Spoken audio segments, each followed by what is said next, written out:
Welcome to Momentum's virtual training series, where we invite expert facilitators to share their knowledge on topics that advance women in leadership. I want to tell you a little bit about me and how I arrived at these 7 pillars, okay? These 7 pillars really represent over 20 years of senior HR leadership observation, empirical study, and really taking the time to unpack what I was observing, what I was experiencing, and what I learned. Before I started People Optimum, I spent over 20 years in HR leadership, primarily in healthcare. And so if you've ever worked in or with a hospital, and I'm sure all of us have been to a hospital, right? You know that hospitals are like miniature cities with every industry. You have IT, you've got finance, food services, clinical operations, on and on and on, all under one roof. And that experience gave me a front row seat to observe leadership in action. Some teams thrived while others struggled. And I couldn't help but ask, what's the difference? Why do some leaders inspire and engage while others fall short? And over time, I identified some patterns. I am a patterns person and I'm a words person. And I identified some patterns, some key practices that set some leaders apart from others. And those practices became what I am calling the 7 pillars of authentic leadership. And here's the deal. You are not just at a job. I know that we all have titles, and I know that we all have job descriptions, but I genuinely and sincerely believe that we are not just at a job. We are acting out and living out a calling. There is a reason why you are where you are right now. You're called to be there. You're gifted to be there. You're chosen to be there. And you are on an assignment there. The job is a vehicle for the true highest expression of you to come forward and be magnificent, and for it to transform the environment and transform the experience for the customers that your organization serves. You are there to transform, you're there to uplift, you're there to create, you're there to connect, and you're there to build. And so when we talk about authentic leadership, we're really talking about you in your best, brightest, most magnificent form coming forward. And so I'd like to take us over to the first question that I want to ask for the day. And so I'm going to stop sharing here for a moment. I'm going to toggle over to our Menti app, and I'm going to ask you a question.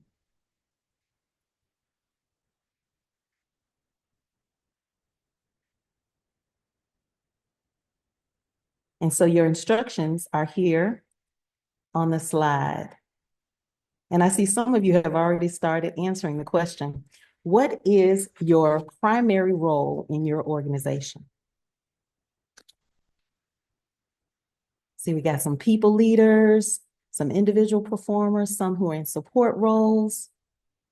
Very good. Thank you guys for bringing in those responses. It's always helpful to know the context for the room. Lots of people leaders. Awesome, awesome, awesome. Give us just a couple more seconds on this question, and then I'm going to take us to another. Just a few more seconds.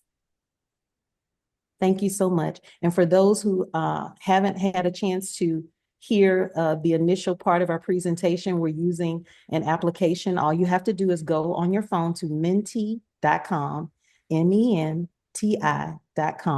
and you'll use the code 3490-3313. And our initial question here is designed to just help us know who's in the room. Awesome. Welcome to those who've just joined.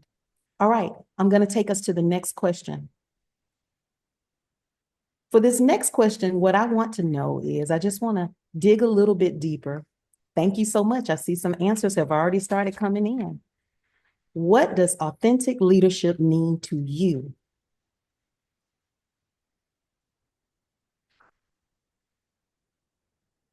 And I'm just scrolling here to see some of these. And I'm going to do something that'll give us a little bit more insight.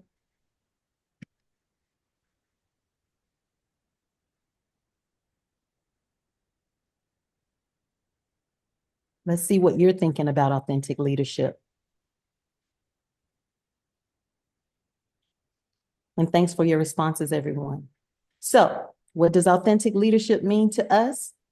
I see integrity and transparency, being true to oneself, empathy and compassion, core values alignment, open communication. Awesome, awesome, awesome. Thank you so much for sharing.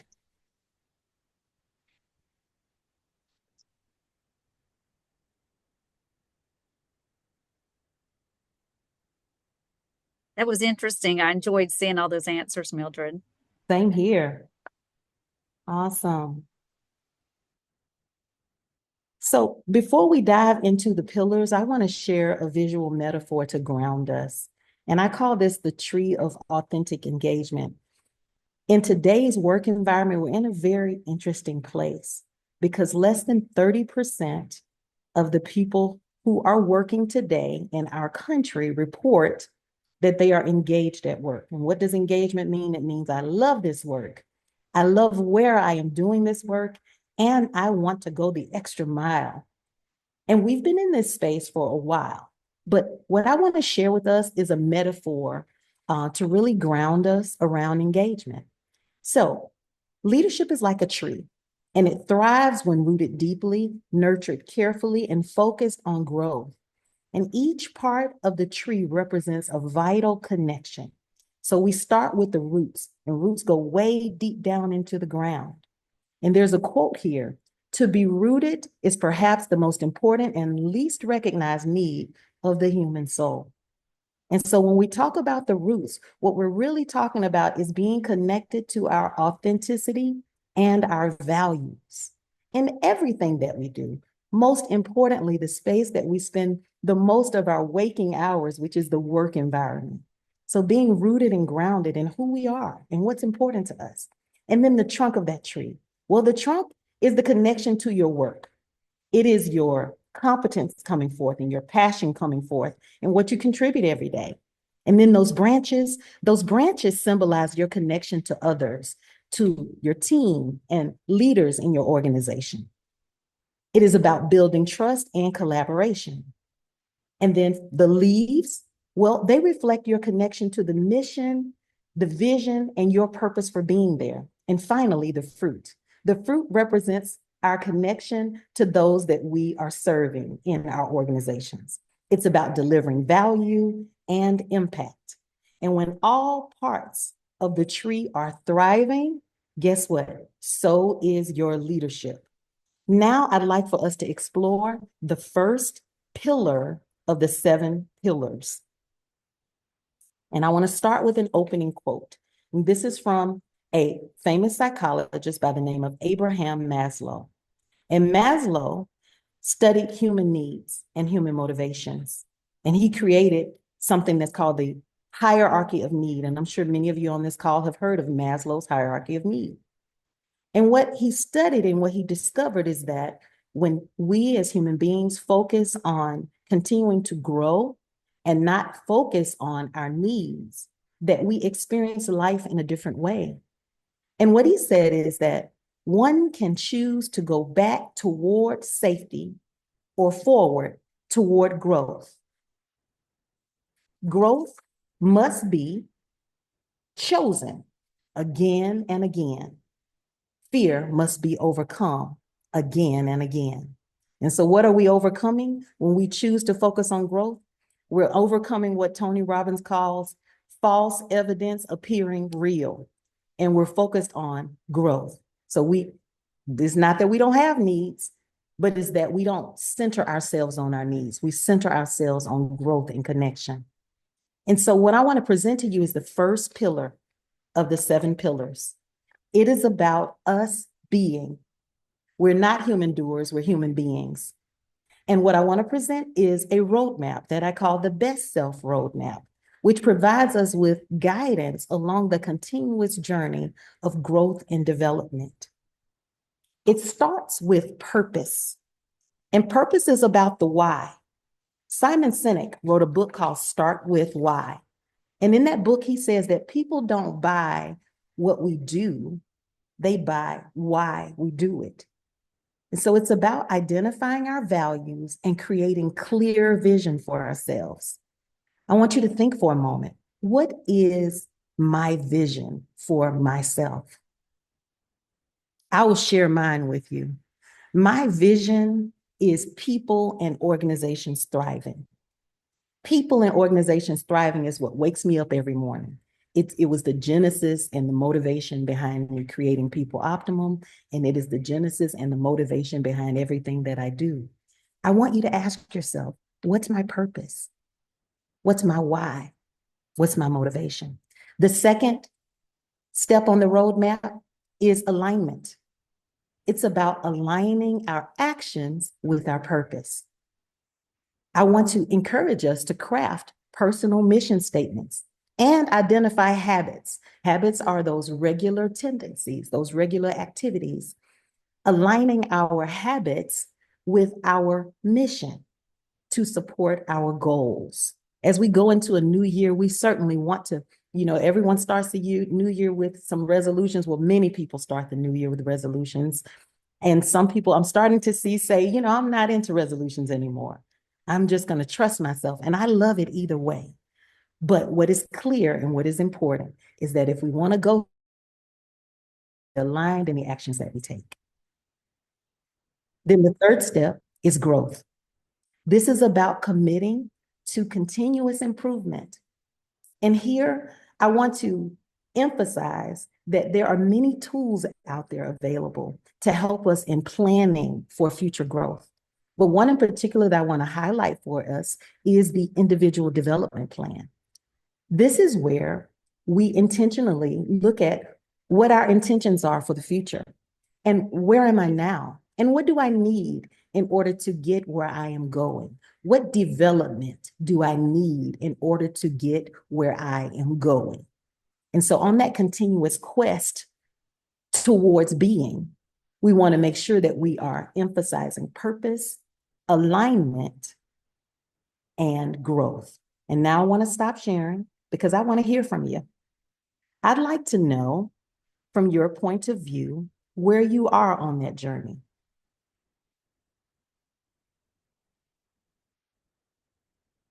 And so I'll share again. And you should see it come up on your screen. Which step of the Best Self Roadmap, purpose, alignment, or growth, feels most relevant to you right now?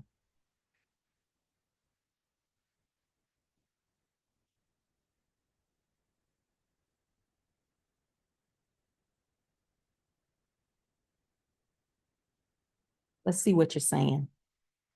Where are you on the steps towards being your best self? Some people are at purpose. I see quite a few are at growth. Very good. Here's what I'm learning, or what I have learned, is that it's a life cycle. It's a life cycle. And so there's no right or wrong answer here. Awesome. Lots of us are at growth. Thank you all for engaging. Awesome, awesome. Here's what's for sure is that when we are grounded in being our best selves, you're ready to lead with heart. And so now I want to talk about the very next pillar. Pillar 2 is heart. And heart is all about how we practice on a daily basis with one another. I created the heart model as a way to really integrate 5 essential practices for connection, innovation, and influence. And the heart model represents these 5 practices, and I'll start with the H, which is honor. Honor is about valuing others and building trust. The E in the heart model is for empathy. And this is about understanding and connecting with others. The A, authenticity, is about being true to ourselves and inspiring others from the heart space. The R is for resilience. We are in an ever-changing world, and there are many challenges that come along the way. The resilience is about our ability to bounce back from challenges and keep moving forward. So we want to be strengthening that resilience muscle as we go. And then finally, because things are changing so rapidly, we want to be on the front end of change. We want to be innovators. We want to be able to anticipate and even create change. And so that T is about transformational thinking. And so when we put those all together, we have 5 essential practices that can guide us toward connection, innovation, and influence. Research shows us that although we have low engagement, less than a third of the workforce is engaged right now, one of the secrets to improving engagement in our organizations is showing empathy. Research shows that empathetic managers increase engagement by 76%, and organizations with authentic cultures see productivity rise by as much as 85%. Now that's significant. So we know that leading with heart really creates the type of culture that everyone can thrive in. Now I want to take us to the third pillar. Speaking of culture, let's talk about it.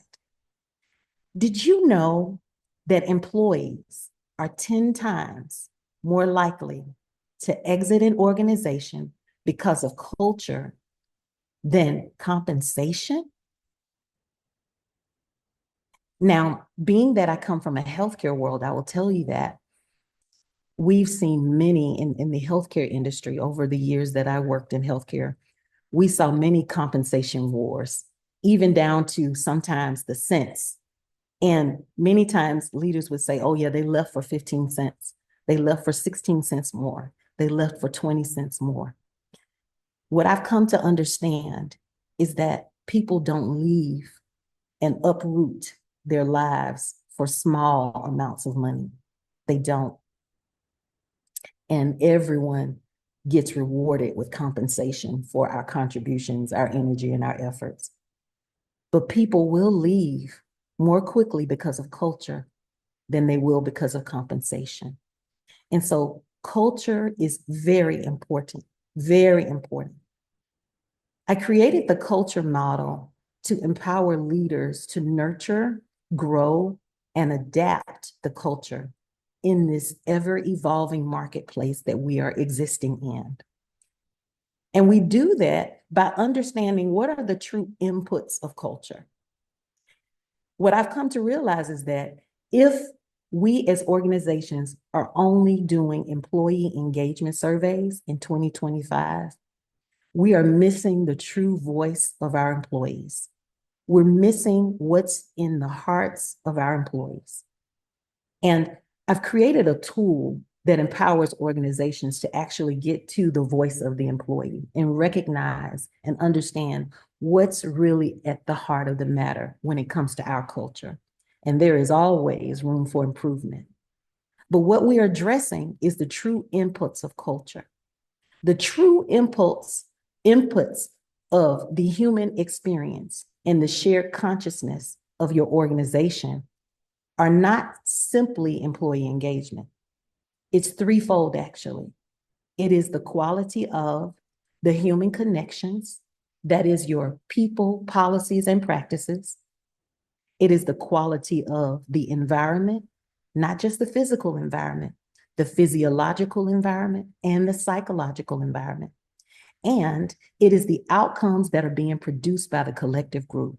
Yes, even the outcomes, the revenue, the reputation, the the quality of goods and services. Those are actually a part of your culture. They're not a byproduct of your culture. They are your culture. And those three inputs is what we need to understand how to nurture, grow, and adapt in order to get better results and be able to continue to grow and add value to our customers and also continue to grow the talent in our organizations. And so the quote that I share here on the screen is that while compensation is ranked 16th, so compensation is actually number 16 on the list of predictors of turnover, an employee is 10 times more likely to leave the organization because of culture. And that came from MIT Sloan. And so now I want us to do some engagement around culture, shall we? I'll stop sharing my screen again. Let's get ready to go back to the Menti app.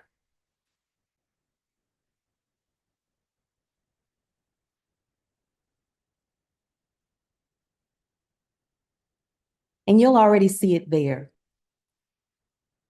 on the screen. The first question I want us to answer is, what components of culture, remember I told you there are three inputs. There's human connections, there's environment, and there's outcomes. And I'd like for you to share what component of culture do you think your organization needs to focus on most? This is all confidential, by the way, guys. So you're in a safe space, okay? Just want to say that. And I'll share results.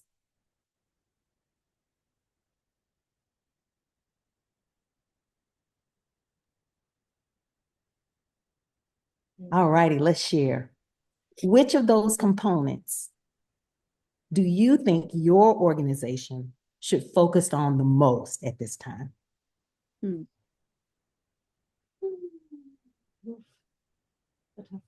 You guys are sharing. I love it. Thank you for being so interactive.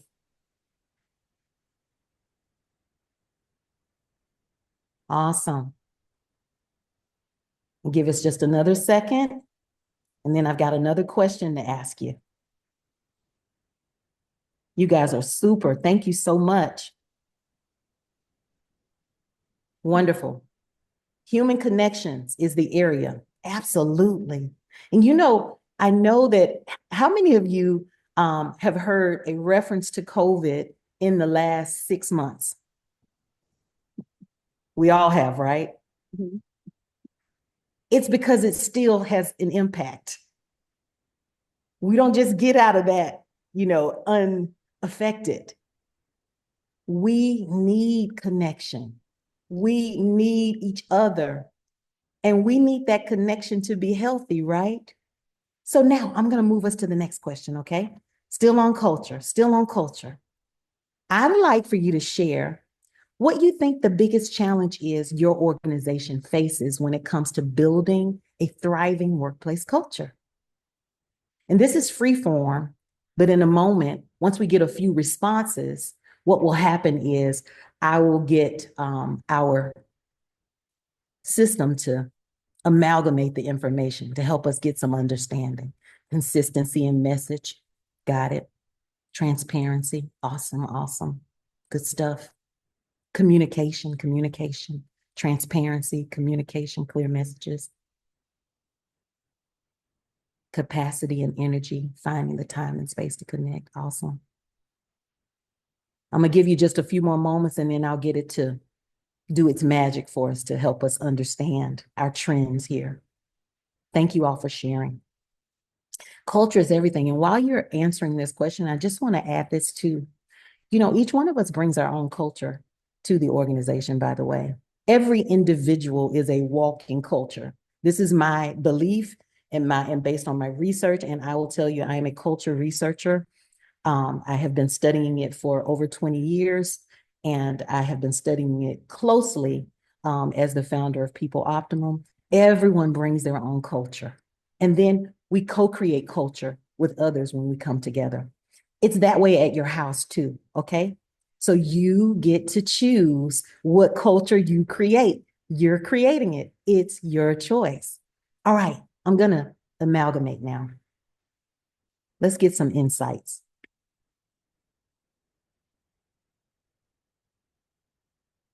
All right. So the question again, I'm just going to reset here the question. The question was, what's the biggest challenge your organization faces when it comes to building a thriving workplace culture? And what I am hearing you say is the number one thing is communication. Awesome. Communication, which is about conveying and relaying information one to another. And communication doesn't end once the information is shared. That's a misconception. Communication actually is complete once the information is confirmed as heard and understood and received. Yeah. And then transparency comes next. Okay. Then leadership. Let me see what this is. I'm going to click this to see leadership disconnect. Okay. So some disconnects with leadership. Got it. Then we got employee value. All right. Valuing the employee, which is very important. We give our time, attention, energy, effort, and focus every day. And who doesn't want to know that that's appreciated and valued? We all do. And then work-life balance. And I'm going to tell you something. If I were the author of this grouping, and looks like I could be if I really wanted to, I'm not going to do it, but I would change that word from balance to integration, because many of us are working from home and we are not balancing two things as if they're competing with one another. There is an integration. And if you're at the leadership level, some of your brilliance might come to you in the morning while you're out for a jog. And it's about the work. It's about what you're going to be contributing or what you're going to be doing with your team. That's integration. That is not balance. You know, you're at the gym, you're out, and it's okay for it to be that way. I believe that shows that you are an integrated being. There used to be a time, old schooling, and you all, I grew up in a time, I came up in my career at a time where the conversation was, you leave your feelings at the door, right? I don't know if any of you have ever heard that type thing. But I will say that in our world today, we need to really become human-centered in our approach to leadership. It is essential that we do so. It is essential that we do so. I'm taking us back now. Thank you all for sharing all of those insights on culture. You all are amazing. And I believe that we all learned something today. And one thing we learned is that many of us are having the same ideas, the same experience as it relates to culture. That's really cool. Pillar 4, alignment. So pillar 4 is about ensuring congruency between strategy and people. It ensures strategic and personal congruency. Okay, I created a model that I call the strategic alignment framework. And at the center of the framework is people. As I said a moment ago, we must take a human-centered approach in leadership in 2025 like never before. People are at the center. And then it's about what are we saying? It's about alignment, between what we're saying, what we're doing, what we're embodying, and what we are measuring. I'll say that again. It is about alignment between what we are saying, what we are doing, what we are embodying. And when we get to embodiment, that means that it is truly a part of who we are. We are walking the talk. It has become habit. It has become practice. It is a part of who we are. What we are saying, what we are doing, what we are embodying, and let's not forget what we are measuring, because intentions are merely dreams if we're not measuring them, right? And so what does this strategic alignment framework need to touch upon? It needs to be touching upon alignment to our vision, our mission, our strategy, our structures, and our operations. So that means that an individual performer, even in the smallest department in the organization, should have clarity about how the work that they are doing each day rolls up to the strategy of the organization. And it's about what we say, what we do, what we embody, and what we measure. So that alignment is what brings vision to reality. It's where strategy becomes true impact. So I want to encourage us in 2025 to communicate clear goals, to model the values that we hold important, to act with purpose, and to measure our progress. Now, I won't toggle us over to the Mentimeter, but I would love it if in the chat you would share which part of alignment, say, embody, do, or measure you think your organization excels at. Which part do you believe you're excelling at? I'd love to hear in the chat. And I'm going to ask Darla to give us insights. If you would, thank you so much, Darla. Yes, I'm just looking. So embodying, measuring, embodying structure.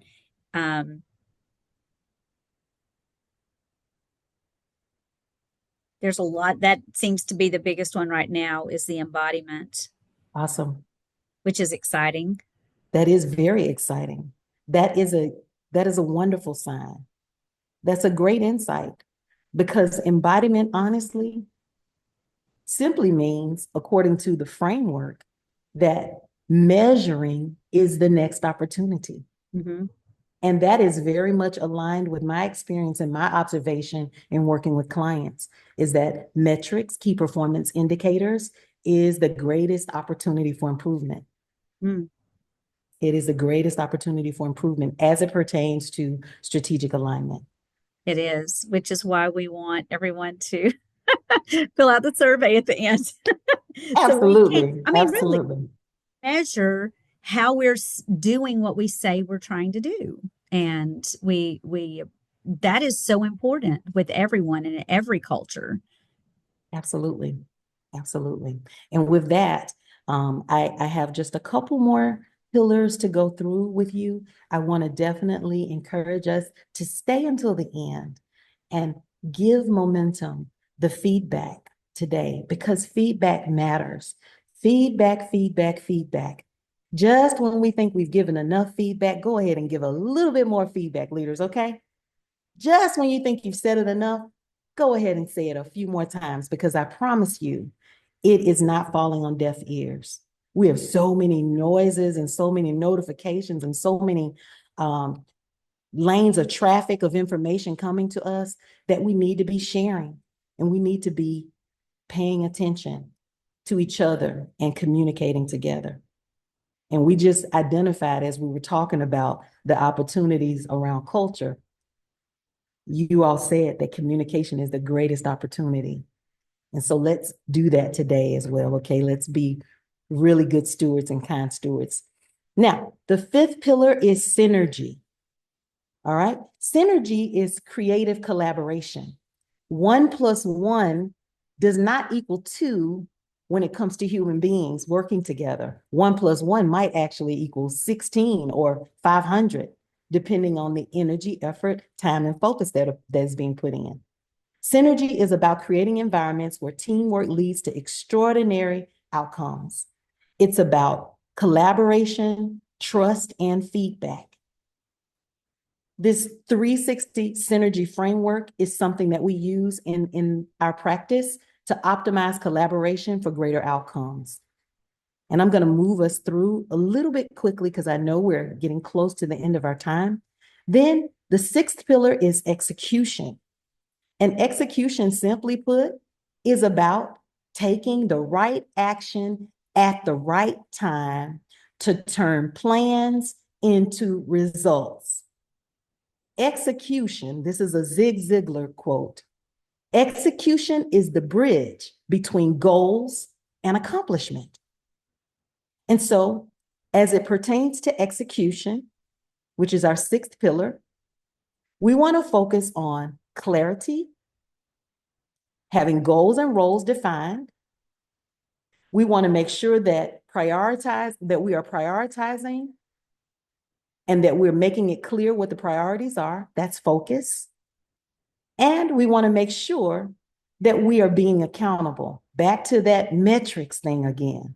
All of these pillars actually are integrated and overlap together. So we want to make sure that we're measuring progress.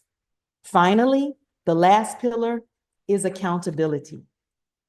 And I call this the shared ownership framework, because shared ownership is really a redefinition of accountability. Accountability is the glue that ties commitment to result. That's what Bob Proctor said. And the shared ownership framework redefines accountability and causes us to foster accountability from the inside out. So it is shared vision, shared language, shared insights, shared intentions, and shared rewards. And so when we can put those 5 pieces into practice, we get a higher level of accountability from the inside out. And so what I've presented to you today are the 7 pillars of authentic leadership: being, heart, culture, alignment, synergy, execution, and accountability. Welcome to Momentum's virtual training series, where we invite expert facilitators to share their knowledge on topics that advance women in leadership.